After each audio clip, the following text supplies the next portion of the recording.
بسم الله الرحمن الرحيم اللهم صل على محمد وعلى آل محمد كما صليت على إبراهيم وعلى آل إبراهيم إنك حميد مجيد. اللهم بارك على محمد وعلى آل محمد كما باركت على إبراهيم وعلى آل إبراهيم إنك حميد مجيد. ربي يسر ولا تعسر وتمم بالخير وبك نستعين. الحمدللہ ہمارا تعلیمات بنا اسلامی اکیڈمی کی طرف سے ایک سلسلہ شروع ہوا تھا جس میں ہم نے یہ طے کیا تھا کہ ہم انشاءاللہ ماہانہ بیانات کی ترتیب رکھیں گے اور بیانات کا تعلق ہوگا عقیدہ ختم نبوت کے ساتھ. تو ہمارا جو پہلا سیشن رہا ایک ماہ پہلے پچھلے ماہ، تو اس میں الحمدللہ ہم نے سلسبیل افتخار کو دعوت دی کہ انہوں نے ہمارے پہلے سیشن کا آغاز کیا. انہوں نے اپنی کارگزاری سنائی اور کس طرح سے انہوں نے ختم نبوت پہ پہرہ داری دی اور اس راستے میں جتنی بھی مشکلات پیش آئی انہوں نے اس کو کس احسن انداز سے جو ہے پار بھی کیا اور اللہ تعالیٰ نے انہیں کامیابی عطا فرمائی. کافی ایمان تازہ ہوا اور موٹیویٹ بھی ہوئی خواتین بھی سن کر سمجھ کر، اور اللہ تعالیٰ عمل کی توفیق دے اور ہر میدان میں اس طرح کی ہمیں قربانیوں کی بھی توفیق نصیب فرمائے. اور یہ جو تذکرے ہوتے ہیں اللہ کے نبی صلی اللہ علیہ وسلم کی ذات کا، چاہے وہ شمائل ہو، خصائل ہو، خصائص ہوں، عشق نبوی کے تقاضے ہوں، یا نبی صلی اللہ علیہ وسلم کی ذات سے وابستگی کا کوئی بھی کسی بھی طرح کا کوئی راستہ ہو جو اللہ کے نبی صلی اللہ علیہ وسلم کی ذات تک پہنچ رہا ہے، اس میں ہمارے ایمان کی تجدید بھی ہوتی ہے. اور ایک کہہ لیں کہ وہ جو اندر اللہ کے نبی صلی اللہ علیہ وسلم کی ذات سے محبت کا جو ایک اللہ تعالیٰ نے فطری طور پہ ایک عنصر رکھا ہے ہر امتی کے دل میں، وہ اس کو جلا ملتی ہے جب ہم تذکرہ مصطفیٰ صلی اللہ علیہ وآلہ وسلم کرتے ہیں. تو یہی ہمارا مقصد تھا اور اسی کے لیے ہم نے یہ ایک ماہانہ کہہ لیں کی ترتیب طے کی. اللہ تعالیٰ ہمیں اس میں استقامت بھی دے اور شرف قبولیت سے نوازے، اور یہ ہمیں نبی صلی اللہ علیہ وسلم کی شفاعت حاصل کرنے کا، یہ کاوش نبی صلی اللہ علیہ وسلم کی شفاعت حاصل کرنے کا ذریعہ بن جائے انشاءاللہ العزیز. جو کہ آپ کو عنوان میں نظر آ رہا ہوگا، عشق مصطفیٰ صلی اللہ علیہ وآلہ وسلم کے تقاضے. اس میں مختلف عناوین پر ہم بات کر لیں گے کیونکہ جو دل ہے، ایک شاعر کہتے ہیں کہ جس دل میں نور عشق محمد ہے دوستو، بے شک تم اس میں پاؤ گے رب ودود کو. کہ یہ جو عشق مصطفیٰ ہے صلی اللہ علیہ وآلہ وسلم، پہلی تو بات ہے ہر دل عشق مصطفیٰ کے لیے منتخب نہیں ہوتا، اور اگر ہر دل عشق مصطفیٰ کے لیے یا کچھ دل عشق مصطفیٰ کے لیے منتخب ہو جائے تو پھر اس میں اللہ کی محبت بھی شامل حال ہو جاتی ہے. اللہ تعالیٰ اپنی محبت اس دل میں ڈال دیتے ہیں، اور اللہ بھی اس سے محبت کرتے ہیں جو اللہ کے نبی صلی اللہ علیہ وسلم سے محبت کرتے ہیں. تو تذکرہ چھوٹا نہیں ہے، ذات بڑی ہے اور ذات کے لیے ہی یہ کل کائنات بنائی گئی ہے. تو اگر عشق رسول ہے تو مختلف لوگ مختلف پیشہ ور ہوں یا اپنی زندگی کے کسی بھی حصے میں ہوں، ان کو کچھ نصیحتیں کی جاتی ہیں. جیسے کہ اگر آپ خطیب ہیں تو اے خطیبو، محمد کبریا صلی اللہ علیہ وآلہ وسلم کے ادب و محبت کا تقاضا ہے کہ جب تم وعظ و بیان کے لیے ممبر رسول پر بیٹھنے لگو تو خشیت سے کانپ اٹھو اور سوچو کہ کیا تم اس مقام کا حق ادا کر رہے ہو یا نہیں. اس مقام کا ادب سیدنا حضرت صدیق اکبر سے سیکھو کہ آپ رضی اللہ تعالیٰ عنہ ممبر رسول پر اس جگہ تشریف فرما ہوتے تھے جہاں رسالت مآب کے پاؤں مبارک ہوتے تھے. اگر اس مقام کا تقدس پامال ہوا تو روز آخر اے امامو مصلی رسول احتساب کرو، کیا تم واقعی اس منصب کے لائق ہو؟ اس کا بہت بڑا حق ہے جو تم پر عائد ہوتا ہے، اور حق کی کوتاہی کے متعلق باز پرس ہوگی. اے مبلغو، اس امر کا یقین کر لو کہ تم حضور صلی اللہ علیہ وآلہ وسلم کے نقش پا پر رہتے ہوئے حق کی تبلیغ ادا کر رہے ہو. اس میں کوئی ذاتی غرض و غایت نہیں، بلکہ مقصود صرف اللہ تبارک و تعالی اور اس کے محبوب صلی اللہ علیہ وآلہ وسلم کی رضا ہونی چاہیے. اے حکمرانوں، ہر آن اپنے اعمال اور اعمال کا جائزہ لیتے رہو کہ کہیں عوام تمہارے اور ان کے ظلم اور ستم کا شکار تو نہیں ہو رہی. تم نے ان کی فلاح و بہبود کے لیے کیا کیا ہے؟ حاکم وقت سے عوام الناس کے بارے میں پوچھو گی. اسی لیے کہتے ہیں کہ حاکم وقت اور اس کے عمال جہنم کے سب سے قریب ہوتے ہیں. اے ملازموں، اپنے عہدے کا حق پہچانو اور اسے دیانتداری سے ادا کرو. رزق حلال کو ہی اپنا زندگی کا شیوا بناؤ اور رزق حرام نہ کرو، اور لوگوں کے جائز کاموں میں باعث رکاوٹ نہ بنو. جان لو جو اللہ کی مخلوق کی راہ میں رکاوٹیں ڈالتا ہے، حوادث اس کے منتظر ہوتے ہیں. اے طالب علموں، میرے اور آپ کے لیے ایسا علم حاصل کرو جس کی ڈوری محبوب رب العالمین صلی اللہ علیہ وآلہ وسلم کے قدم کے ساتھ بندھی ہو، حصول علم کی فرضیت پر فرمان رسول ہو، اور علم دین ہی اصل علم ہے جو آخرت و دنیا کی راہیں کشادہ اور روشن کرتا ہے۔ اولین فرصت میں علم دین حاصل کرو اور پھر علم کسب۔ اے مزدوروں، محنت اور لگن سے پسینہ بہاؤ تاکہ اس کے خشک ہونے سے قبل مزدوری کے حقدار بن جاؤ اور مالک کی عدم موجودگی سے فائدہ نہ اٹھاؤ۔ کیا یاد نہیں کہ محنت کرنے والا اللہ تعالیٰ کا حبیب ہوتا ہے اور نجائز روزی کمانے والے کے لیے دونوں جہانوں میں خسارہ ہے؟ اے معلموں، علم کی دولت بانٹنے میں بخل سے کام نہ لو، ورنہ تم پر علم کے دروازے بند کر دیے جائیں گے۔ بخل کسی رنگ میں ہو، اس کا ایمان سے واسطہ نہیں۔ اے علماؤ، اپنے علم کو دنیاوی راحتوں اور آسائشوں اور اونچے منصب کے عکس فروخت نہ کرو۔ حق کے اظہار سے مصلحت کوشی اور چشم پوشی سے کام نہ لو۔ حدیث پاک ہے، رسالت مآب صلی اللہ علیہ وسلم کا ارشاد ہے کہ میری امت کے علماء بنی اسرائیل کے انبیاء کے مانند ہے۔ اس مرتبے کو ہمیشہ پیش نظر رکھو۔ دنیا کے دوست اور عالم بے عمل کے لیے جہنم انتظار کر رہی ہے۔ اے مسلمانوں، اپنے احوال اور رخ کا جائزہ لو، کہیں ایسا نہ ہو کہ محبوب رب دو جہاں کو روز محشر تمہارے اعمال اور کرتوتوں کی وجہ سے شرمسار ہونا پڑے۔ ابھی وقت ہے کہ تم اپنا رخ درست سمت میں کر لو اور رسول اللہ صلی اللہ علیہ وسلم کی محبت کے چراغ سینوں میں روشن کر لو۔ ہر ہر طرح کی شعبۂ زندگی سے اگر آپ تعلق رکھتے ہو تو سب کو جناب ایک صدا دی جاتی ہے، لیکن اے عشق رسول کے دعوے دارو، یہ میرے اور آپ کے لیے ایک صدا ہے کہ اے عشق رسول کے دعوے دارو، عشق بے حد اور بے ادب اور احترام اور خالص عمل کا نام ہے۔ عشق کا ثبوت جو ہے وہ محبوب کبریا صلی اللہ علیہ وآلہ وسلم کی کامل اطاعت اور اتباع سے ملتا ہے، کیونکہ جس قول کا عمل شاہد نہ ہو وہ قول سچا ثابت نہیں ہوتا۔ دعوی عشق رسول صلی اللہ علیہ وآلہ وسلم میں کسی حد تک صادق و مخلص رہو، اور ذرا اپنے احوال اقوال اعمال پر نظر ڈال کے دیکھو۔ یاد رکھو، کھوکھلے دعووں کی کوئی وقعت اور حقیقت نہیں۔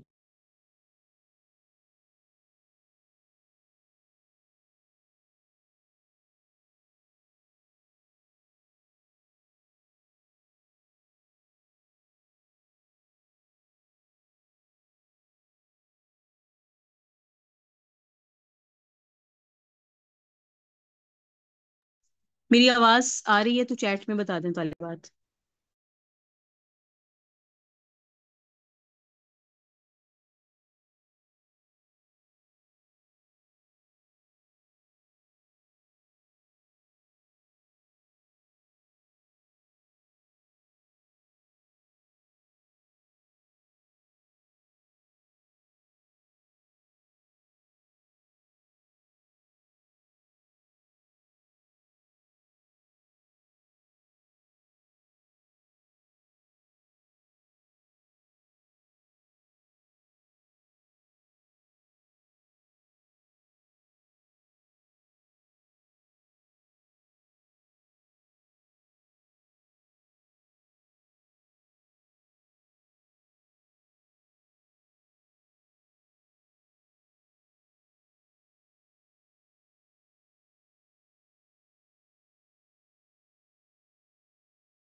جی، بسم اللہ الرحمن الرحیم۔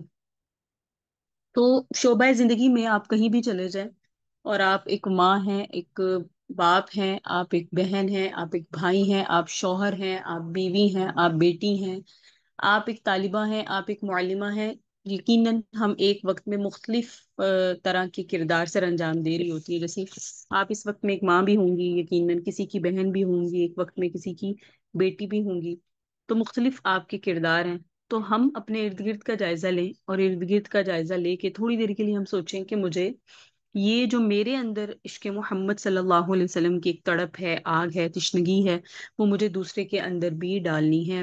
اگرچہ یہ اللہ کے حکم کے بغیر نہیں ہو سکتا، لیکن آپ اوصاف رسول کو عام کریں، آپ شمائل نبوی کو عام کریں، آپ خصائل مصطفی کو عام کریں، آپ اللہ کے نبی صلی اللہ علیہ وسلم کے معجزات کو بتائیں، آپ اللہ کے نبی صلی اللہ علیہ وسلم کے غزوات کو بتائیں، آپ حضور پاک صلی اللہ علیہ وسلم کا وہ کریکٹر، حضور کے وہ اخلاق لوگوں کے سامنے رکھیں، جن اخلاق اور حضور کی اس ذات کو اور کردار کو دیکھ کے لوگ مسلمان ہو جاتے تھے۔ نبی صلی اللہ علیہ وسلم کا عشق اس زمانے کی ضرورت ہے، اور اللہ کے نبی صلی اللہ علیہ وسلم کا عشق اگر ہمارے دلوں میں اور ہمارے کرداروں میں اترا ہوا ہے تو اس کا نتیجہ یہ ہوگا کہ ایک پرامن فضا ہماری منتظر ہوگی، اور ہم ایک پرامن فضا میں ہی۔ تو سب سے پہلے یہ لازم ہے کہ ہم نبی صلی اللہ علیہ وآلہ وسلم کی شمائل کو بھی عام کر سکتے ہیں، خصائل کو بھی۔ اور حضور پاک جو ہمارا عنوان تھا کہ عشق مصطفیٰ صلی اللہ علیہ وسلم کی کچھ تقاضے ہیں، تو نبی صلی اللہ علیہ وآلہ وسلم کی محبت کے جو تقاضے ہیں اس میں بہت متعدد چیزیں آتی ہیں کہ ہم حضور پاک صلی اللہ علیہ وسلم کی، سب سے پہلے یہ کہ عشق مصطفیٰ کا کی ایک حد ہے یا وہ بے حد ہے۔ یہ پوائنٹ جو ہے یہ اپنے پاس نوٹ ڈاؤن کریں کہ ہم نبی صلی اللہ علیہ وسلم سے جو محبت کرتے ہیں تو اس میں ہماری محبت کا جو معیار ہے، ہماری محبت کا جو لیول ہے وہ کتنا ہے؟ کیا نبی صلی اللہ علیہ وسلم کے نام سے یا حضور پاک صلی اللہ علیہ وسلم کی ذات کا تصور کرتے ہوئے ہمیں ایک ایمانی حلاوت نصیب ہوتی ہے؟ نبی صلی اللہ علیہ وسلم کی جو ذات ہے وہ اتنی بڑی اور قابل تعظیم اور قابل احترام ذات ہے کہ حضور کے ذکر کا بھی، حضور کا ذکر کرتے ہوئے بھی صحابہ کرام پر ایک وجدانی کیفیات طاری ہو جاتی تھی، اور حضور کے ذکر سے بھی اپنے دلوں کو سرشار کرتے تھے۔ ایک عرصہ تک مکہ میں مسلمانوں کے لیے کوئی عبادت نہیں تھی، جب مدینہ کی طرف روانگی ہوئی، ہجرت کا وقت آیا، اور اس وقت میں نمازیں اور کچھ عبادات مقرر کی گئی۔ اس سے پہلے صحابہ کرام کی جو عبادت تھی حضور کا دیدار تھا، نبی صلی اللہ علیہ وسلم کا تذکرہ تھا، حضور پاک صلی اللہ علیہ وآلہ وسلم کے اوصاف بیان کرنے تھے۔ اس سے صحابہ کرام نے ایک عرصہ اللہ کے نبی صلی اللہ علیہ وآلہ وسلم کی اوصاف کو بیان کرتے ہوئے گزارا ہے۔ سو میرے اور آپ کے لیے سب سے پہلی یہ بات ہے کہ ہم حضور پاک صلی اللہ علیہ وآلہ وسلم کی جو محبت کے دعویٰ اگر کرتے ہیں تو ہم دعوے میں سچے ہیں یا نہیں، اس کے لیے آپ کو تھوڑی دیر کے لیے اپنا محاسبہ کر کے اپنے آپ کو ٹٹولنا ہے کہ واقعی ہی میں میں اس سٹیج پہ ہوں کہ مجھے نبی صلی اللہ علیہ وسلم سے محبت ہے، اور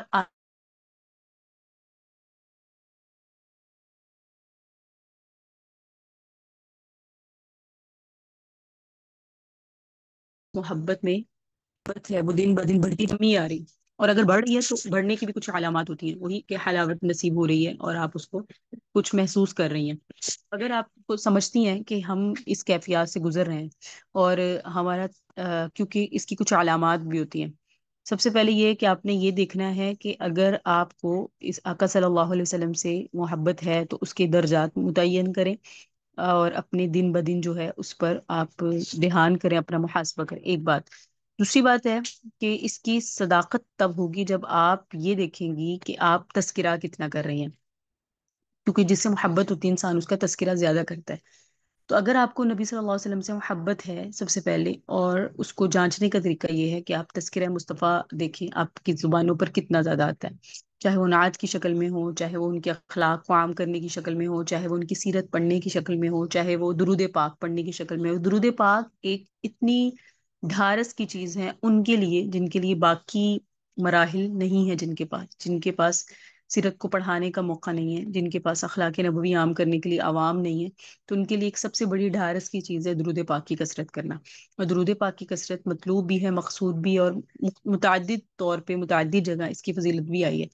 سو آپ یہ کر سکتی ہیں کہ آپ نبی صلی اللہ علیہ وسلم کی محبت کے لیے اور ان کو بڑھانے کے لیے آپ درود پاک کی کثرت کر لیں۔ تو سب سے پہلے پوائنٹ جو میں نے ابھی آپ کو کہا، آپ پہلے اپنے دعوے کی صداقت کو دیکھیں، اور دعوے کی صداقت دیکھنے کے لیے آپ یہ سوچیں کہ کیا ہم تذکرہ مصطفیٰ کر رہے ہیں، اور اس کی میں نے آپ کو صورتیں بھی بتا دی کہ آپ وہ کیسے کیسے کر سکتی ہیں دن بدن۔ ایک ہر ہفتے کے بعد اگلے ہفتے یہ دیکھیں کہ میرے اور نبی صلی اللہ علیہ وسلم کے جو تعلق میں ہمارا جو کنیکشن تھا وہ مضبوط ہوا ہے یا کمزور ہو گیا۔ مضبوط ہوا ہے تو اس کا بھی آئیڈیا آپ کو خود ہو جائے گا انشاءاللہ، اور کمزور ہوا ہے تو اس کا بھی آپ کو آئیڈیا ہو جائے گا، وہ اپنے معمولات دیکھ کر ہوگا۔ ہم عمل کرتے ہوئے یہ دیکھیں میں سنت کے مطابق کر رہی ہوں. آپ کے ذہن میں خیالات آ رہے ہیں، آپ ان خیالات کا تصور کرتے ہوئے سوچیں کیا یہ نبی صلی اللہ علیہ وآلہ وسلم، یہ جو میں تذکرہ کر رہی ہوں یا یہ جو میں سوچ رہی ہوں کہ حضور پاک صلی اللہ علیہ وسلم کی تعلیمات مجھے اس کی اجازت دیتی ہیں. تو یہ کچھ چیزیں ہو سکتی ہیں، آپ اس کے ذریعے آپ کو اس بات کا ادراک ہو سکتا ہے. اور جب آپ کے ذہن میں بہت زیادہ سنت سنت سنت ہی الارم بجتا رہے کہ یہ چیز سنت ہے، یہ چیز سنت ہے، تو بھی آپ کا ایک اللہ کے نبی صلی اللہ علیہ وسلم کے ساتھ تعلق مربوط ہو جاتا ہے اور آپ اس میں مضبوطی بھی محسوس کرتی ہیں. تو یہ ایک پوائنٹ تھا کہ ہم عشق مصطفیٰ کا تقاضا ہے کہ اس تقاضے کو پہلے یہ سمجھے کہ میرے میں عشق مصطفیٰ ہے، اور اگر آپ کو لگ رہا ہے تو پھر آپ اس کا تذکرہ زیادہ کریں. ایک بات. اور اگر آپ کی یہ کیفیات ہیں کہ آپ کہیں کہ میرے لیے اللہ کے نبی صلی اللہ علیہ وسلم کا ذکر ایک عام سی بات ہے، یعنی میں کروں یا نہ کروں، ٹھیک ہے، یہ بھی ایک کیفیات ہوتی ہیں. مطلب آپ سوچیں، آپ سب اس بات کو تھوڑی دیر کے لیے اپنا محاسبہ کر کے سوچیں. سم ٹائم ایسا ہوتا ہے کہ ہم پہ مہینوں گزر جاتے ہیں لیکن ہمارا کبھی گنبد حضرا کی طرف دھیان ہی نہیں گیا ہوتا. یہ میں عوام کی بھی بات کر رہی ہوں اور عوام الناس کے علاوہ عالمات خواص کی بھی بات کر رہی ہوں، کیونکہ ہم اپنی ڈیلی روٹین میں اتنے مشغول ہوتے ہیں کہ ہمارا حضور صلی اللہ علیہ وسلم کی جانب، حضور پاک صلی اللہ علیہ وسلم کی ذات یا گنبد حضرا کی جانب دھیان ہی نہیں گیا.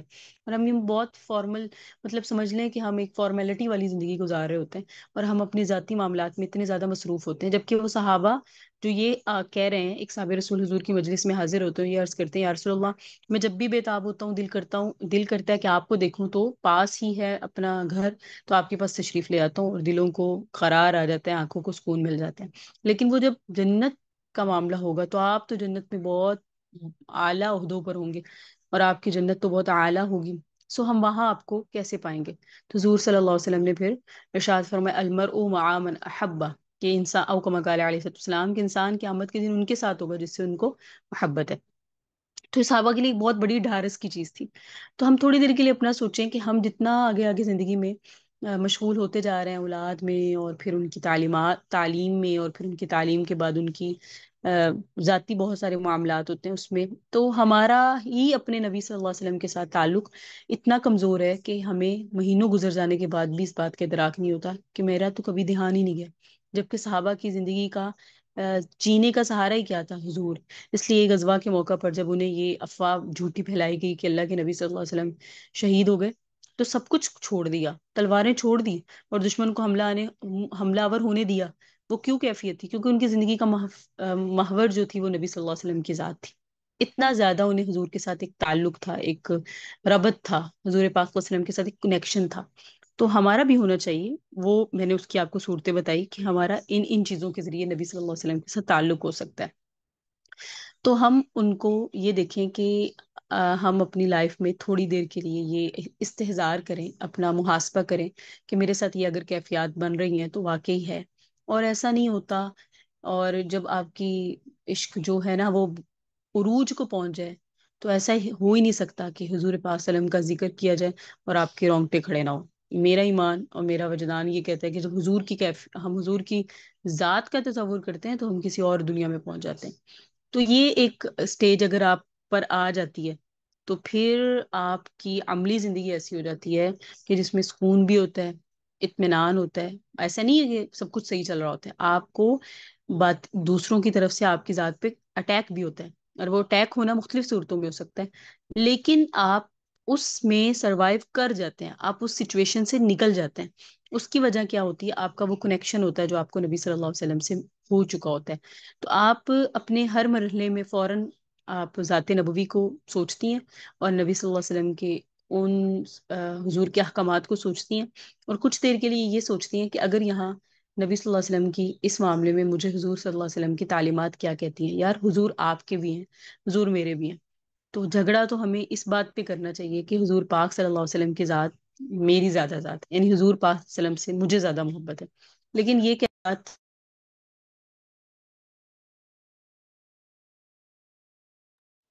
لیکن یہ کیفیات جناب ہماری نہیں ہوتی. تو یہ کیفیات ہی ہم نے لوگوں کے دلوں میں پیدا کرنی ہے. اس کے لیے ضروری نہیں ہے کہ آپ ایک عالمہ ہو. ایسی بھی میں نے خواتین دیکھی کہ ان کے عالمات نہ ہونے کے باوجود ان کے اندر وہ ایمانی جذبہ اور آقا صلی اللہ علیہ وسلم کی ذات سے وہ عقیدت ہے جو عموماً نہیں ہوتی عالمات میں بھی. تو اس کا صرف جو ہے نا تعلق ہو ہے آپ کا نبی صلی اللہ علیہ وسلم سے جڑنے کا، اور حضور کی ذات کے بغیر، حضور کی ذات سے جڑے بغیر ہماری ذات کی کوئی حیثیت نہیں ہے۔ اس کی میں آپ کو ایک مثال دیتی ہوں۔ اس بات کی ہمیں سمجھ تب آئے گی جب ہم تھوڑا سا اس کو اس زمانے کے ساتھ ریلیٹ کریں۔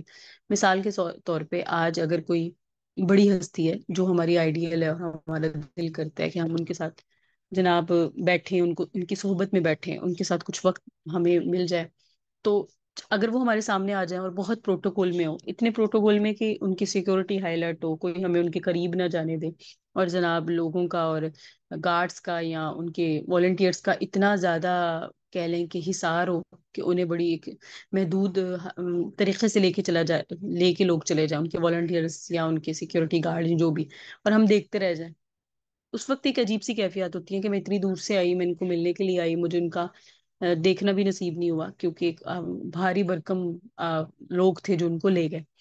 تو اس وقت ایک عجیب سی کیفیت ہوتی ہے ایک اس بندے کے بارے میں جس کو جو صرف ہمارا آئیڈیل ہے، اللہ کے یہاں ان کا کیا معاملہ ہوگا ہم نہیں جانتے، لیکن عجیب کیفیت ہوتی ہے جبکہ وہ ہمارا آئیڈیل ہے، ضروری نہیں کہ وہ اللہ کے بھی ہوں، یا اللہ کے آئیڈیل مطلب اللہ کے یہاں مرتبے والے ہوں، لیکن ہماری ایک دل آزاری ہوتی ہے، تو دل میں یہ چیز ہوتی ہے کہ میں اکثر یہ سوچتی ہوں اس حالات میں، یا کبھی اگر ایسا موقع ہو، میں یہ سوچتی ہوں کہ یہ دکھ تو برداشت ہو سکتا ہے، یہ دکھ تو گوارا ہے، کیونکہ ہو سکتا ہے ابھی نہیں ہوئی تو ان فیوچر کبھی اور ہو جائے، لیکن جو نبی صلی اللہ علیہ وسلم کی ذات ہے، اور جو ڈے آف ججمنٹ ہے، جو حشر ہے، اور حشر کے دن اللہ کے نبی صلی اللہ علیہ وسلم کے پاس جو حضور کے سیکیورٹی گارڈ ہوں گے، وہ ایک بہت بڑی فرشتوں کی جماعت ہوگی، بہت طاقتور ہوگی، اور اس وقت اگر ہمیں دھکیل کے پیچھے کر دیا جاتا ہے، اللہ اکبر، اور دھکیل کے ہمیں پیچھے کر دیا جائے، اور ایسا کہ اس وقت حضور کو یہ کہا جائے کہ یہ آپ کے نہیں ہیں، حضور فرمائے یہ میرے ہیں، اور یہ کہہ دیا جائے نہیں یہ آپ کے نہیں ہیں، کیونکہ آپ کے احکامات پہ نہیں چلے، تو اس وقت میں جو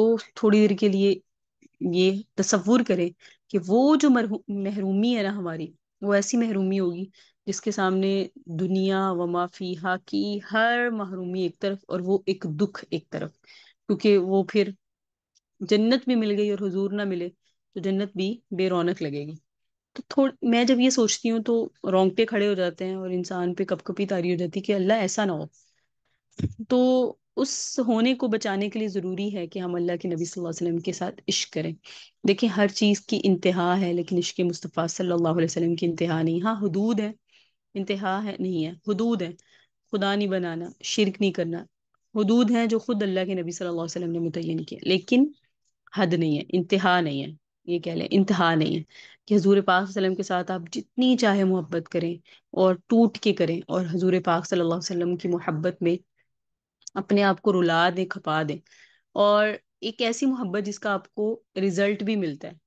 ان کی ذات سے جو محبت ہے نا وہی کامل محبت ہے، اور ان کی ذات سے جو محبت ہے اس کے لیے اللہ رب العزت نے قرآن میں بے جا فرمایا، قل ان کنتم تحبون اللہ فاتبعونی یحببکم اللہ، شارٹ کٹ راستہ بتایا کہ اگر تم چاہتے ہو کہ اللہ تم سے محبت کرے تو حضور پاک صلی اللہ علیہ وسلم سے محبت کرو۔ ایسا بھی ہوتا ہے کہ ہم آج سے یہ کہیں کہ میں 5 سال پہلے حضور سے محبت کا عالم اور ہی تھا، میں گھریلو لائف میں یا میں اپنی گھریلو مصروفیات میں اتنا زیادہ انوالو ہو چکی ہوں کہ اب وہ کیفیت نہیں ہے، لیکن کبھی تھی، تو یہ بڑا لمحہ فکری ہے۔ میں یہ کہوں کہ میری پہلے نہیں تھی اب تعلق اور ہے، یہ تو سمجھ آتا ہے، لیکن یہ کہنا کہ میری پہلے تھی اب تعلق کچھ اور ہے، اب تو نہ ہونے کے برابر ہے، تو یہ جو ہے نا فکر ہے، ایسی فکر ہے کہ اس کے لیے ہمیں چاہے سب کچھ چھوڑ دینا پڑے، نبی صلی اللہ علیہ وسلم کے ساتھ تعلق جوڑ لینا پڑے، یہ اہم ہے۔ تو جس سے محبت ہوتی ہے اس کا کیا ہوتا ہے، اس کا تذکرہ ہوتا ہے، وہ تذکرہ آپ اپنے شوہر سے کریں، آپ اپنی اولاد سے کریں، آپ اپنے رشتے داروں سے کریں، آپ اپنے آپ سے کریں، آپ مصلی پہ بیٹھ کے اللہ سے کریں، ہر چیز ہو سکتی ہے۔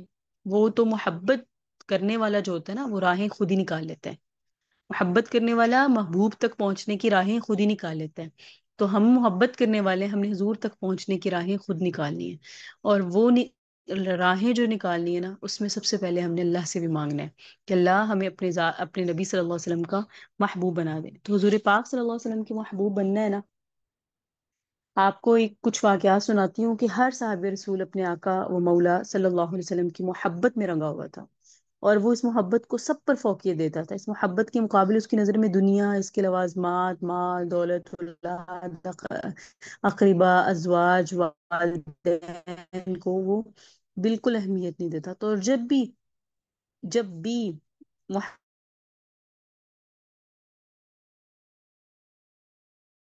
نہیں پورا ہوتا ہے.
السلام علیکم. آواز میری ٹھیک آ رہی ہے؟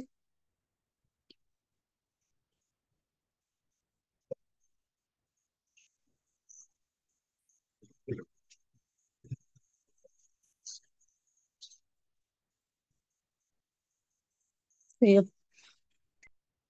بسم اللہ الرحمن الرحیم. تو نبی صلی اللہ علیہ وسلم کی بعض اشاک ایسے بھی تھے کہ آٹے میں پانی ملا کر پی لیا کرتے تھے.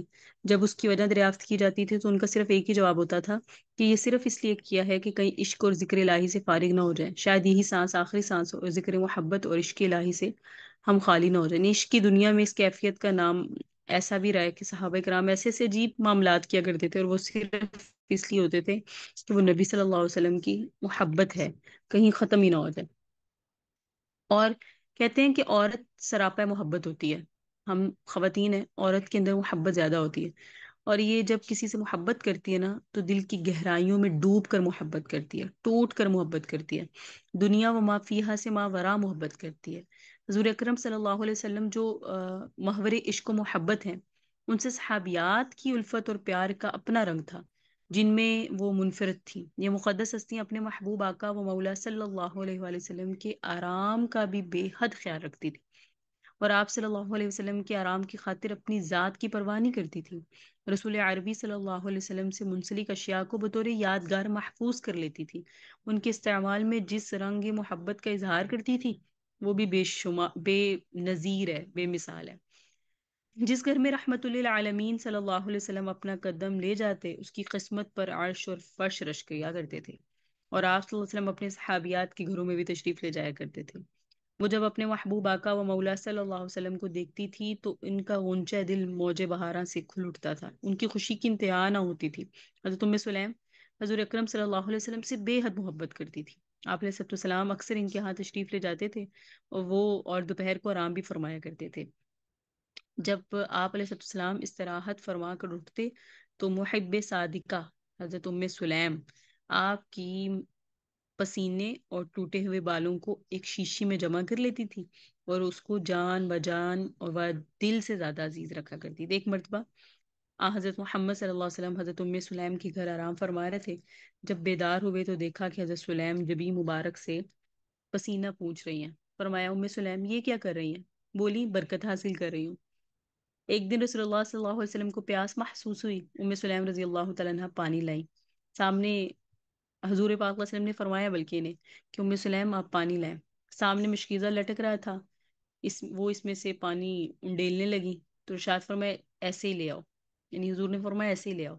وہ مشکیزہ لے کر آئیں تو آپ علیہ السلام نے اس کا دہانا اپنے منہ مبارک سے لگایا اور پانی پیا. جب نبی صلی اللہ علیہ وسلم تشریف لے گئے تو حضرت ام سلیم نے مشکیزے کے دہانے کو کاٹ کر اپنے پاس بطور یادگار رکھ لیا. ایک دن آپ گھر پر تشریف رکھتی تھی. کسی اسنا میں ابو طلحہ رضی اللہ تعالیٰ عنہ تشریف لائے اور کہا رسول اللہ صلی اللہ علیہ وسلم بھوکے ہیں کچھ کھانا بھیج دو. سنا تو اللہ تڑپ اٹھی.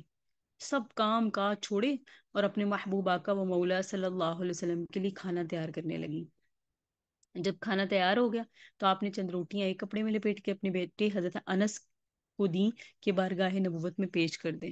کیسے عظیم لوگ تھے. سبحان اللہ. اس وقت رسالت مآب صلی اللہ علیہ وسلم مسجد میں مع جن صحابہ کرام تشریف فرماتے. حضرت انس کو دیکھا تو ارشاد فرمایا تمہیں ابو طلحہ نے بھیجا ہے. حضور نے خود فرمایا ابو طلحہ نے بھیجا ہے. تو انہوں نے کہا جی ہاں. فرمایا کھانے کے لیے؟ عرض کیا جی ہاں. چنانچہ نبی صلی اللہ علیہ وسلم اور حضور کے صحابہ کرام حضرت ام سلیم کی گھر تشریف لے گئے. انہوں نے بڑی محبت سے آپ صلی اللہ علیہ وسلم کا استقبال کیا. ساری روٹیاں اور سالن لا کے سامنے رکھ دیا. حضرت انس حضرت ام سلیم کے لختے جگر تھے. ان کے گیسو بڑے ہوئے تھے بال نہ. ایک روز انہوں نے ارادہ کیا کہ ان کو کاٹ ڈالے تو ان کی والدہ تڑپ اٹھی. بیٹے کو مخاطب کر کے پتہ ہے کیا فرمایا؟ کیسی بات ہے. کہا انس ان بالوں کو مت کاٹنا. ان کو نبی صلی اللہ علیہ وسلم پکڑا کرتے تھے. فراغت حج کے بعد نبی صلی اللہ علیہ وسلم مقام مینا میں منہ مبارک ترواش رہے تھے. حضور پاک صلی اللہ علیہ وسلم نے منہ مبارک کو تروایا. یعنی حج کے موقع پر یا حلق قصر جو بھی ہے. تو حضرت ام سلیم نے اس وقت نے حضور میں کچھ بس تراشے تھے. تو حضرت ام سلیم نے حضرت ابو طلحہ سے کہا کہ حجاج سے ان بالوں کو مانگ لیں اور پھر برکت کی غرض کے سے ان کو شیشے میں بند کر کے رکھ لیا. حضرت ام سلیم کی زندگی نبی صلی اللہ علیہ وسلم کے عشق اور محبت سے نا کہہ لیں کہ مشک بار ہے. یہاں تک کہ دم آخر تک حضرت ام سلیم نے وصیت فرمائی تھی کہ میرے محبوب آقا و مولا کا پسینہ مبارک جو میں شیشے میں بھر کے رکھا کرتی تھی کفن میں میرے ساتھ رکھ دینا. سبحان اللہ. اسی طرح نبی صلی اللہ علیہ وسلم نے اپنے چچا عبد مناف المعروف ابو طالب سے ان کی بیٹی حضرت ام ہانی کا رشتہ مانگا. لیکن چچا نے آپ پر ایک اور حبیرہ کو ترجیح دی اور اس کا پیام قبول کر کے ام ہانی کو حبیرہ کے نکاح میں دے دیا. اور پھر وہ وقت آیا کہ ام ہانی ہلکے بگوش اسلام ہو گئی اور حبیرہ سے جو رشتہ تھا وہ ٹوٹ گیا. تو رسول اللہ صلی اللہ علیہ وسلم نے ان پر اپنے لیے پیام ڈالا. اس پر وہ بولی یعنی حضور نے پھر انہیں نکاح کا پیغام دیا. تو انہوں نے کہا اللہ کی قسم مجھے آپ سے عہد جاہلیت میں بھی محبت تھی اور اسلام کے زمانے میں تو کیا ہی کہنے. یہ محبت اس طرح کی نہیں جیسے عوام میں مشہور ہو جاتی. کزن تو تھے لیکن حضور سے ایک عقیدت کا معاملہ اور تھا. لیکن انہوں نے اسی لیے فوراً کہہ دیا لیکن میں بچوں والی ہوں.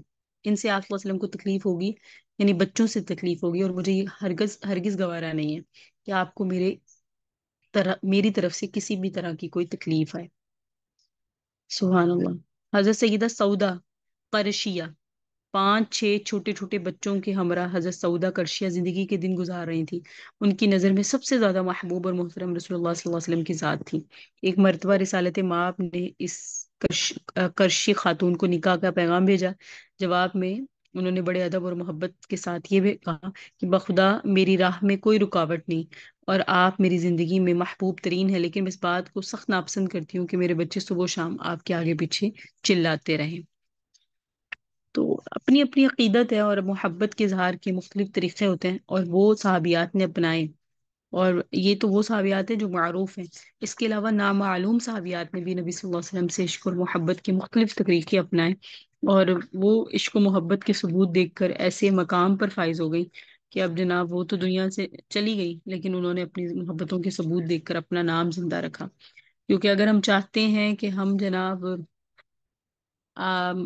دنیا سے چلے جائیں لیکن ہم کچھ خیر کر کے جائیں تو ہم حضور کے لیے اگر زندگی اپنی قربان کر کے جائیں گے تو انشاءاللہ اللہ بروز محشر ہمیں عزت داروں میں اٹھائیں گے. یہ تو میرے انسانوں کی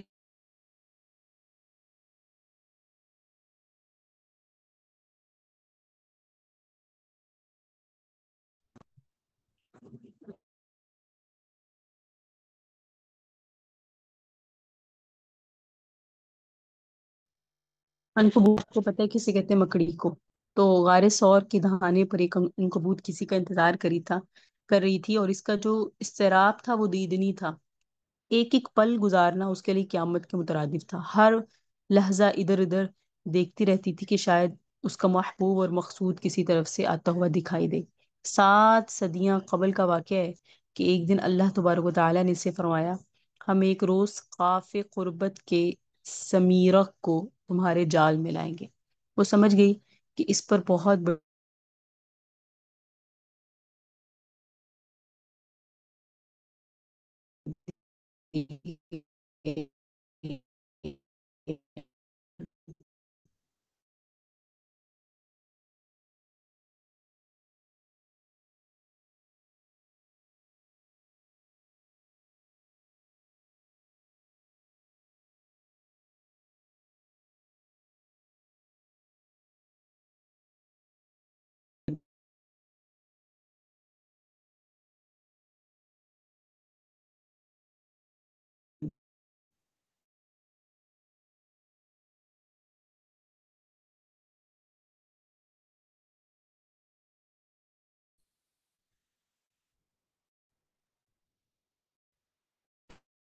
اے اللہ ذوالجلال و کرام.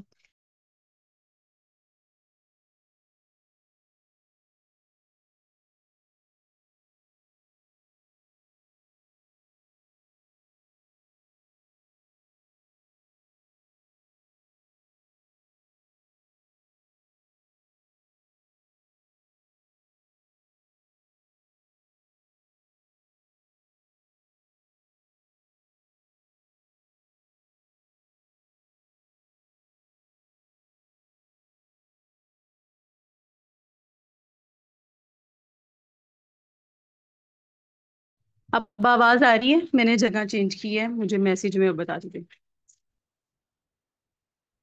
یقیناً آ رہی ہوگی.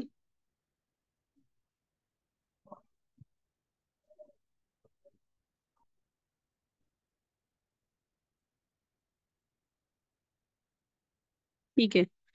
میں آپ سے یہ عرض کری تھی کہ یہ جو غار ثور میں نبی صلی اللہ علیہ وسلم کی جو عنکبوت کا واقعہ ہے نا، جو کہا جاتا ہے کہ مکڑی نے وہ جناب جالا بنا دیا، اس کی وجہ یہ تھی کہ 7 صدیوں سے قبل ہی نبی صلی اللہ علیہ وسلم کو اللہ تعالیٰ نے فرما دیا تھا کہ آپ کے اوپر ایک ذمہ داری عائد ہوگی کہ ایک روز قاب قوسین سے قربت رکھنے والی جو ذات ہے، یعنی جو اللہ سے دیدار کر کے آئی ہیں، وہ آپ کے جال میں آئیں گی. تو وہ سمجھ گئی تھی کہ اس پہ ایک بہت بڑی ذمہ داری عائد ہے. اسے اللہ تبارک و تعالیٰ نے اپنے محبوب اور پیارے نبی صلی اللہ علیہ وسلم کے آقا کی خدمت، نبی صلی اللہ علیہ وسلم کی خدمت اس کے ذمہ لگا دی تھی. انتظار کرتی رہی، ہر لحظہ ہر لمحہ ادھر ادھر دیکھتی، انتظار کرتی. اور انتظار کی گھڑیاں جناب بڑی طویل ہوتی ہیں. صدیوں سے چشمے براہ تھی کہ کب محبوب صلی اللہ علیہ وسلم کی دید سے پیاس بجھے گی اور تفویض شدہ خدمت وہ بجا لائے گی. آخر کار محبت رنگ لائی، اللہ تعالیٰ کا وعدہ پورا ہوا، اور ان کے محبوب صلی اللہ علیہ وسلم لائے. مکڑی کی خوشی کی انتہا نہیں تھی. سوچے اس نے سجدہ شکر ادا کیا اور پھر عرض کیا، یا رسول اللہ. کیسی پیاری بات ہے. پتہ ہے کیا عرض کیا؟ کہنے لگی، یا رسول اللہ، مجھ کمزور کو آپ کے دیدار کا وعدہ دیا گیا تھا. اللہ کے احسان و کرم ہے کہ آپ کی زیارت سے آنکھوں کو ٹھنڈک نصیب ہوئی. جب نبی صلی اللہ علیہ وسلم غار کے اندر تشریف لے گئے تو مکڑی نے نہایت ادب اور عز امیز لعاب سے غار کے منہ پر جالا بنانا شروع کر دیا، اور اس خدمت کو اتنی خوشی سے جھومتے جھومتے اس نے انجام دیا. کفار مکہ نبی صلی اللہ علیہ وسلم کا تعاقب کرتے ہوئے غار کی دہانے تک پہنچ گئے، تو یہ سوچ کر غار کے اندر کہ اگر کوئی داخل ہوا ہوتا تو عنکبوت تو ٹوٹ چکا ہوتا، وہ واپس لوٹ گئے تھے. تو نبی صلی اللہ علیہ وسلم کی محب مکڑی 3 دن اپنے محبوب صلی اللہ علیہ وسلم کے قرب اور دیدار سے تسکین قلب و جاں کا سامان فراہم کرتی رہی، اور 7 صدیوں سے محبت و انتظار کی آگ میں جلنے کا ایسا عرفہ اور اعلیٰ ثمرہ پایا جس کا کوئی نعم البدل نہیں ہے. خدمت بھی ہو گئی آقا صلی اللہ علیہ وسلم کی، اور 3 دن تک نبی صلی اللہ علیہ وسلم کا دیدار بھی ہو گیا. تو یہ سبحان اللہ بڑی جو ہے نا دیدنی باتیں ہیں، اور قابل کہہ لیں ستائش باتیں ہیں کہ نبی صلی اللہ علیہ وسلم کی محبت کے لیے ایسے پروانے تھے جس میں ہم صرف انسانوں کی بات نہیں کرتے، بلکہ وہ نباتات ہو، جمادات ہو، حیوانات ہو، بولنے والے ہوں یا نہ بولنے والے.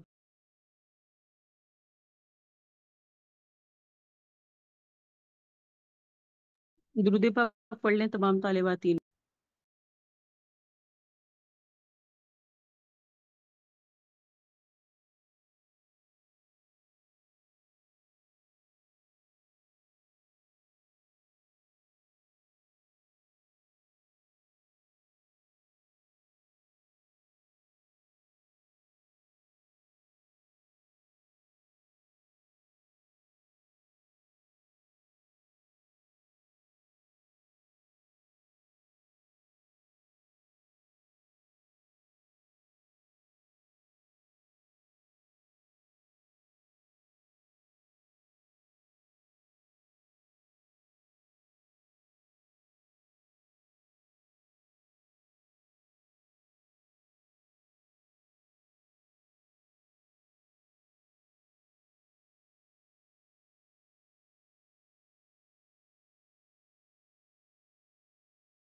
اچھا جی. مسجد نبوی میں جائے نماز کے قریب نصب تاڑ کی لکڑی کے دو شاخہ تنے سے تکیہ لگا کر کملی والی سرکار صلی اللہ علیہ وسلم کھڑے ہو کر جمعۃ المبارک کا خطبہ ارشاد فرمایا کرتے تھے.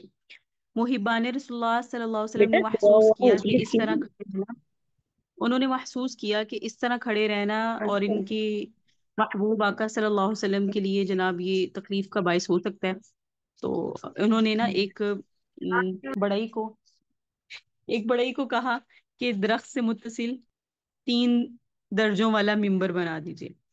اچھا جب ممبر تیار ہو گیا تو عاشقان مصطفیٰ صلی اللہ علیہ وسلم نے اسے اس مقام پر رکھا جہاں اب ممبر شریف آپ کو نظر بھی آتا ہے. وہاں وہ ممبر رکھا گیا تھا اور یوم جمعۃ المبارک ہادی برحق نبی صلی اللہ علیہ وسلم بغرض خطبہ ممبر پر تشریف لے جاتے اور خطبہ ارشاد فرماتے. ایک دن فضا میں ایسی آواز ابری جیسے اونٹنی جو ہے نا اونٹنی کی آواز آتی ہے. جو وہ دو شاخہ تنا تھا نا جس سے نبی صلی اللہ علیہ وسلم ٹیک لگا کر خطبہ ارشاد فرمایا کرتے تھے اس کا نام حنانا. اپنے محبوب صلی اللہ علیہ وسلم کی فرقت میں وہ آواز بلند بچوں کی مانند بالکل بلک بلک کے رو رہا تھا. صحابہ کرام نے جب اس کی کہہ لیں درد بھری آواز سنی نا تو عشق کے سمندر میں ایک عجیب طغیانی آئی. وہ بھی تڑپ اٹھے اور ان پر گریا کا عالم طاری ہو گیا. اس رونے کی آواز پر صحابہ بھی رو رہے ہیں اور ان کے جو گال ہیں نا سب صحابہ کرام کے وہ آنسوؤں سے تر ہیں اور جو داڑیاں ہیں وہ آنسوؤں سے تر ہیں. ہچکیوں اور آنسوؤں نے عجب سا سبا باندھ دیا تھا کہ حضور کے جتنے بھی صحابہ کرام تھے سب رو رہے تھے. ماحول میں محبت کی آپ کہہ لیں کہ ایک عجیب سی فضا تھی محبت کی. سب مضطرب تھے. عشق کی آگ کے شعلے لحظہ ب لحظہ بھڑک رہے تھے. لکڑی کے تنے کے رونے کی آواز مسلسل سنائی دے رہی تھی اور پھر سب نے دیکھا اللہ وہ تنا فراق کی شدت سے نا بالکل عجیب اس کی حالت اور اس میں شگاف پڑ گیا تھا اور وہ تنے کے رونے کی ہی آواز آتی تھی اور اس تنے کی رونے کی آواز رو رو کر وہ ایسا سوکھ گیا تھا اور اس میں شگاف پڑ گیا تھا. سید المحبوبین صلی اللہ علیہ وسلم نے جب لکڑی کے تنے کی حالت سے زار دیکھی تو اس کے پاس تشریف لائے. اللہ سبحان اللہ. حضور پاک صلی اللہ علیہ وسلم نے تنے کو اپنے ساتھ چمٹا لیا اور اس پہ دست شفقت پھیرا اور مخاطب کر کے فرمایا حنانا. اس تنے کا نام تھا حنانا. نبی صلی اللہ علیہ وسلم نے تنے کو مخاطب کر کے کیا فرمایا حنانا. لکڑی کے تنے نے جب اپنے محبوب صلی اللہ علیہ وسلم کی دل نشیں آواز سنی تو فوراً رونا بند ہو گیا. فوراً رونا بند ہو گیا اور چپ ہو گیا. آپ صلی اللہ علیہ وسلم نے فرمایا اگر آپ چاہیں تو آپ کی جو جگہ ہے آپ کو میں واپس اسی جگہ پہ کروا دیتا ہوں، اور اگر چاہیں تو ایسے ہی رہنے دیتا ہوں۔ سبحان اللہ۔ اور اگر آپ چاہیں تو میں آپ کو ایسا بنوا دیتا ہوں کہ لہروں اور چشموں سے سیراب ہوا کریں آپ، اور آپ کا لوگ میوہ کھائیں۔ اب یہ حضور پاک کی فرمان محبوب کبریا سنا صلی اللہ علیہ وسلم، فرمان محبوب کبریا صلی اللہ علیہ وسلم سنا تو یوں لگا جیسے وہ سوچ میں پڑ گیا ہو۔ ایک طرف ہجر کی آگ شعلہ زن تھی، اور دوسری طرف اپنے محبوب صلی اللہ علیہ وسلم کے آرام کا خیال تھا۔ اب جناب محب نے ہجر کی آگ کو سینے سے لگا لیا اور اپنے محبوب کے آرام اور سکون کو مقدم رکھا۔ چنانچہ تھوڑی دیر بعد اپنے اصحاب کی جانب حضور متوجہ ہو کر حضور نے ارشاد فرمایا، اللہ اس نے دارالخلد میں رہنا پسند کیا۔ اب جناب حاضرین پر کیف کا عالم دھاری تھا۔ سید العاشقین صلی اللہ علیہ وسلم کی محبوب اور دل مو لینے والی میٹھی آواز پھر فضا میں بلند ہوئی، اور آپ فرما رہے تھے، اس ذات کی قسم جس کے قبضہ میں میری جان ہے، اگر میں اس کو تسلی نہ دیتا تو یہ لکڑی کا تنا قیامت تک میری فرقت کے غم میں اسی طرح روتا رہتا۔ اس واقعے نے صحابہ رسول کے سینوں میں عشق کا جو لاوا بھڑکا دیا تھا نا، لکڑی کے سوکھے تنے نے حضور سے جس والہانہ انداز سے محبت کا اظہار کیا تھا، اللہ، اس سے کہہ لیں کہ ایک عجیب انقلاب برپا ہوا تھا۔ ہر محب سوچنے پہ مجبور تھا کہ اس امر کا جائزہ لے کہ نور مجسم سے اس کی محبت لکڑی کے سوکھے تنے کے مقابلے کس درجے و مقام پر ہے۔ میرے اور آپ کے لیے بھی یہ ہے، صحابہ کرام مچل اٹھے تھے کہ اس تنے کی جیسی کیا ہمیں محبت ہے حضور سے۔ تو اس وقت اس واقعے کے بعد میرا اور آپ کا بھی یہ کام بنتا ہے کہ وہ جیسے تنا رو رہا ہے، بلک رہا ہے، اونٹنی حنانا جیسے اس کی کیفیت ہے، اور یہ یاد رکھیے گا اگر ایسی کیفیت پیدا ہوتی ہے تو اگر ادھر سے حضور نے انہیں سینے لگایا تھا تو اللہ کے نبی صلی اللہ علیہ وسلم ہمارا بھی حال زار دریافت فرمائیں گے۔ ہر محب سوچنے پر مجبور تھا کہ اپنی محبت کا جائزہ لے رہا تھا کہ اس تنے کے مقابلے میں اس کی محبت کیسی ہے، اور عالم تصور میں دیکھ رہا تھا کہ حنانا اللہ کے محبوب صلی اللہ علیہ وسلم کے اشاق کے لیے جنت میں چشمے برا ہے تاکہ اپنے میووں سے اس کی میزبانی کرے۔ یعنی اس حنانا کا درجہ کیا بنا دیا گیا تھا کہ اسے جنت میں بھجوا دیا گیا، اور حضور کا ان سے وعدہ تھا کہ جنت میں آپ کے میووں سے ہم سیر ہوں گے۔ ہر زبان پر لکڑی کے سوکھے تنے کا حضور سے عشق کا تذکرہ تھا۔ اس عجیب واقعے نے ہر نفس کے دل پر گہرے نقوش ثبت کیے تھے۔ وقت شب و روز کی کروٹیں بدلتا رہا۔ ایک مرتبہ چند صحابہ شہنشاہ کون و مکان صلی اللہ علیہ وسلم کی معیت میں کسی سفر پہ روانہ ہوئے۔ راستے میں بغرض آرام قیام فرمایا۔ آپ خواب استراحت میں تھے کہ محبین رسول اللہ صلی اللہ علیہ وسلم نے دیکھا کہ ایک درخت آہستگی سے زمین کا سینہ اللہ چرتا پھاڑتا اور عجیب سی لہروں پر جھومتا چلا آ رہا ہے۔ اب ایک درخت ہے جو زمین کے اندر سے زمین کی سطح کو پھاڑتا ہوا ادھر سے تیزی کے ساتھ چلتا آ رہا ہے۔ سب حیرت زدہ تھے، اس کی طرف دیکھنے لگے۔ بڑی انہونی بات تھی، ایسا نظارہ چشم فلک نے آج تک نہیں دیکھا۔ اور پھر وہ درخت آقا نامدار صلی اللہ علیہ وسلم کے پاؤں مبارک کے پاس آ کے رک گیا، اور اپنے سائے کے آغوش میں صاحب لولاک صلی اللہ علیہ وسلم کو لے لیا۔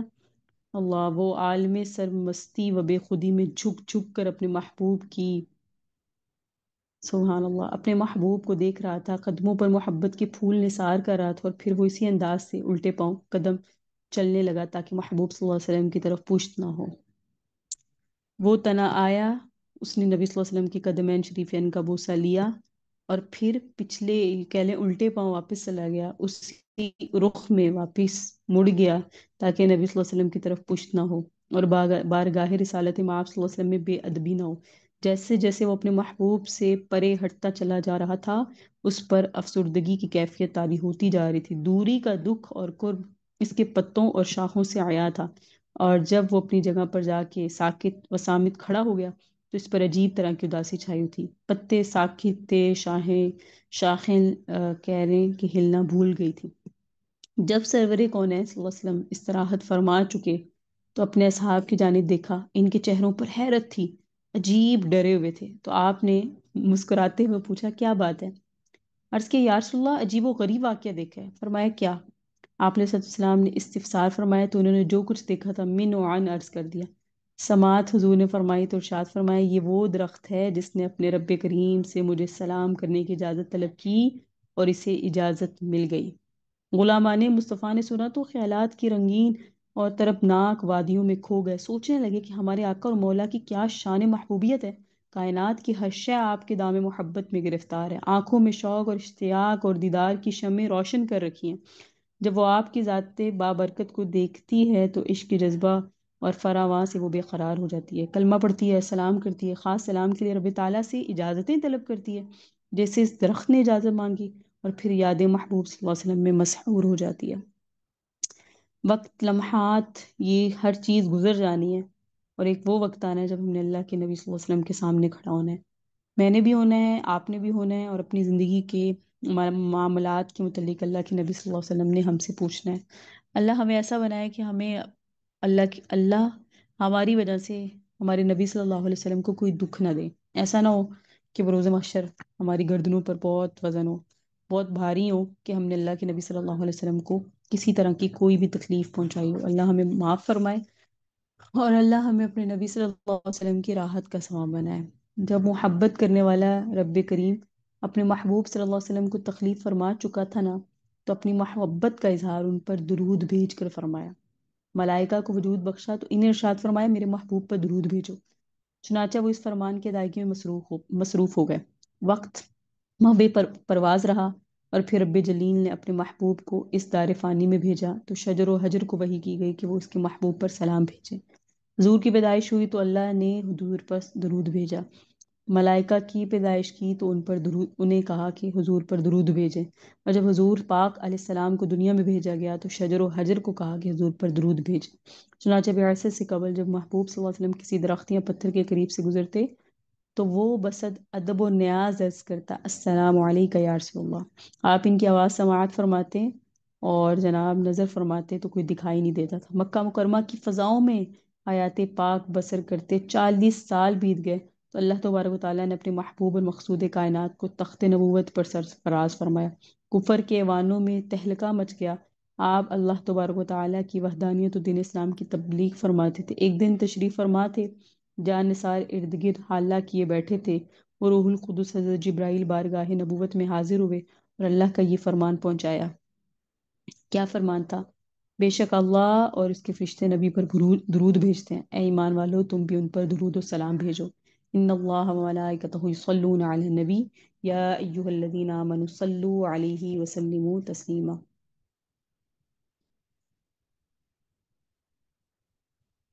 سورہ احزاب کی آیت مبارکہ میں غفور الرحیم نے اپنے اور اپنے ملائکہ کے درود اور شجر و حجر کے سلام کو مومنین کے لیے یکجا فرما دیا تاکہ اس میں کوئی کسر نہ باقی رہے۔ رحمت للعالمین نے جب یہ فرمان ربی اپنے اشاق کو سنایا تو ان کے قلوب و اذہان جو پہلے سے ہی اپنے آقا اور مولا کی محبت اور عشق سے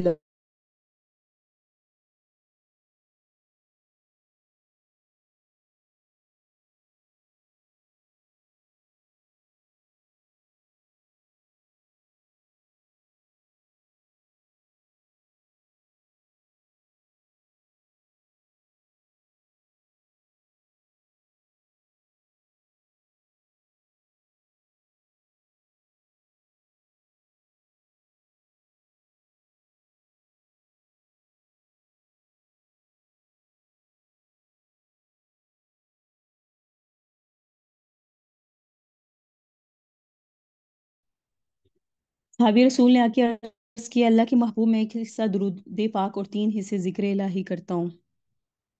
انہوں نے جب پوچھا تو حضور نے فرمایا اس میں اضافہ کرو۔ پھر پوچھا اے اللہ کے نبی صلی اللہ علیہ وسلم اب میں 2 حصے درود پاک اور 2 حصے ذکر ربانی کرتا ہوں۔ حضور نے فرمایا اور زیادہ کرو۔ سنا تو محبت کے جام چھلکنے لگے، مستانہ وار عرض کیا اے رب عالمین اب میں 3 حصے درود پاک اور 1 حصہ ذکر کروں گا۔ حضور نے فرمایا اور بڑھاؤ۔ یہ سنا تو ان کی آنکھیں نم ہو گئی، عالم خوشی میں بولے اب تو میں سارا وقت درود پاک کی پڑھا کروں گا۔ تو اس واقعے سے نا عبادت اور عشق میں جو فرق ہے وہ علم نشرح ہو گیا کہ جناب ہر وقت میں نبی صلی اللہ علیہ وسلم کی ذات کے لیے درود پاک، حضور پاک صلی اللہ علیہ وسلم کی ذات کا استحضاء، نبی صلی اللہ علیہ وسلم کی ذات کے ساتھ عشق کی ابتدائی درود پاک ہوتی ہے۔ جب یہ دنیا بنی ہے آج تک نبی صلی اللہ علیہ وسلم کے بے شمار عشاق اور محبین ہوئے ہیں، قیامت تک ہوتے رہیں گے۔ گردش ایام سے کہتے ہیں کہ وہ ہمیں بہت پیچھے بھی لے جائیں تو آپ کو بہت سارے ایسے حضور پاک صلی اللہ علیہ وسلم کے عشاق ملیں گے جنہوں نے اپنے نبی صلی اللہ علیہ وسلم سے محبت میں حق ادا کیا۔ اللہ تعالیٰ ہمیں بھی حق ادا کرنے کی توفیق نصیب فرمائے۔ اور رب ودود سے محبت تبھی لازم ہے جب نبی صلی اللہ علیہ وسلم سے محبت ہو، اور نبی صلی اللہ علیہ وسلم سے محبت کا سب سے پہلا حق ہے کہ حضور کا ذکر کریں۔ حضور پاک صلی اللہ علیہ وسلم کے ذکر کے انداز میں سب سے پہلا یہ ہے کہ حضور پاک صلی اللہ علیہ وسلم کی سیرت کو عام کریں۔ تو معذرت کے ساتھ 11 تقاضے ہیں، اس میں سب سے پہلا تقاضا یہ ہے، یہ صرف تمہید عشق مصطفیٰ پر ہو گئی، موضوع تو ہمارا رہ ہی گیا، وہ تھا حضور پاک صلی اللہ علیہ وسلم سے عشق کے تقاضے۔ تو اس میں یقیناً میں نے بہت ساری باتیں کی ہوں گی، تو اس میں پوائنٹس اگر آپ نے لکھے ہیں تو بہت اچھا، اگر نہیں لکھے تو اب لکھ لیجیے گا۔ سب سے پہلے میں وقت مکمل چونکہ لیکن یہ تذکرہ ایسا کہا کرے، لہٰذا میں آپ کو صرف ابھی جو اس کے پوائنٹس ہیں وہ بتا دیتی ہوں۔ پہلا تقاضا یہ ہے کہ محب ہر لحظہ ہر وقت ذکر محبوب صلی اللہ علیہ وسلم میں عالم محو رہے۔ ایک بات، ہر وقت کس میں رہے؟ حضور پاک صلی اللہ علیہ وسلم کے ذکر میں۔ نمبر دو، محبوب کے ادب اور تعظیم، توقیر اور احترام میں صرف گردن ہی نہیں بلکہ قلب و روح بھی جھک جائے۔ ادب و تعظیم، ابھی بیٹھے ہیں ادب سے، محبت سے، درود پاک سے باوضو ہو کر۔ تیسرا تقاضا، محبوب کبریا کے روبرو محب اپنی ذات کی نفی کر دے۔ حضور کی رضا میری رضا، حضور کی سوچیں اپنی سوچیں ختم، فرامینوں اور ارشادات نبوی پر اپنی سوچوں، اپنے خیالوں، اپنے تفکروں اور اپنی خواہشات کو، اپنے نفس کو، اپنی علمیت کو، اپنے افعال کو، کردار کو، خوشیوں کو، غموں کو، افکار کو، اپنی جان کو قربان کریں۔ جو محبوب صلی اللہ علیہ وسلم فرمائے صرف وہ کریں۔ چوتھا تقاضا، جو اللہ تعالیٰ کے محبوب کا دشمن، اللہ تعالیٰ کے محبوب صلی اللہ علیہ وسلم کا دشمن ہے، وہ ہمارا بھی دشمن ہے۔ پانچواں تقاضا، محب کے سامنے عمل کا معیار صرف اس کے محبوب کا عمل ہوتا ہے۔ میری محبت کا ثبوت میرا عمل ہے، اس کا عمل محبوب کے عمل کا ہی عکس ہوتا ہے۔ تو میرا عمل میرے محبوب صلی اللہ علیہ وسلم کے عمل جیسا ہو۔ چھٹا تقاضا، محب محبوب کی پسند اور ناپسند پر اپنی پسند اور ناپسند کو قربان کرے، ہر مقام پر حضور کی پسند کو فوقیت دیں۔ ساتواں تقاضا، محب اللہ کے محبوب کے ناموس پر اپنے قول اور فعل سے آنچ نہیں آنے دیتا۔ آٹھواں تقاضا، محب ہمیشہ محبوب سے خائف اور لرزا اور ترسا رہتا ہے، کہیں وہ ناراض نہ ہو جائے۔ اللہ، محب کے لیے محبوب کی ناراضگی، رنجش، ناخوشی سے بڑھ کر کوئی جہنم میں عذاب نہیں ہوتی۔ ہر وقت آٹھواں تقاضا یہ کہ محبوب کو ناراض کر دینے کا خوف ہو۔ نواں تقاضا، محب کو رسول کے متعلقات، اقربا، آثار، نشانیاں، صحابہ، ازواج، عشاق سے محبت ہوتی ہے۔ دسواں تقاضا، جب محب روزہ رسول پر حاضر ہوتا ہے اللہ تو سانسوں کو روک لیتا ہے، بلند آواز نہیں نکالتا۔ جب مدینہ منورہ کی گلی و کوچوں میں چلتا ہے تو ادب سے چھوٹے چھوٹے گام لیتا ہے، اس خاک پاک کے زروں کو محبت اور عقیدت سے دیکھتا ہے۔ عالم تصور میں محبوب صلی اللہ علیہ وسلم کے مقدس قدموں کے نقوش تلاش کرتا ہے۔ 11واں تقاضا، محب سرزمین مدینۃ الرسول میں مقیم کتوں کو بھی بنظر کراہت و نفرت سے نہیں دیکھتا۔ اگر اصحاب کہف کا کتا بشکل انسان جنت میں جائے گا تو دیار مدینہ منورہ میں آباد کتے بھی کسی نوع جو ہیں وہ اصحاب کہف سے پیچھے نہیں رہیں گے، ان کا مقام بھی بلند ہوگا۔ تو اے محبت اور عشق رسول کے طلبگاروں، اگر محبوب رسول اللہ صلی اللہ علیہ وسلم سے محبت تامہ و صادق ہو تو آسمان سے آنے والی اس صوت مسلسل کو بخوبی سن لیا کرو۔ کون سی محبت، کون سی صدا؟ عشق محبت کرنے والوں کو حضور سے کس صدا کو یاد کرنا چاہیے؟ وہ صدا تھی کہ کی محمد سے وفا تو نے تو ہم تیرے ہیں، یہ جہاں چیز ہے کیا لوہو قلم تیرے ہیں۔ اللہ تعالیٰ ہمیں نبی صلی اللہ علیہ وسلم کی محبت نصیب فرمائے، اور اس محبت کے صدقے اللہ ہمیں اپنی بھی محبت نصیب فرمائے۔ ھذا هو المرام، واللہ اعلم بحقیقت الکلام۔ صلی اللہ تعالی علی حبیب خیر خلق محمد وعلی آلہ واصحابہ وذریات اجمعین وبرحمتک یا ارحم الراحمین۔ اللهم صل علی سیدنا محمد وعلی آل سیدنا محمد وبارک وسلم علیہ۔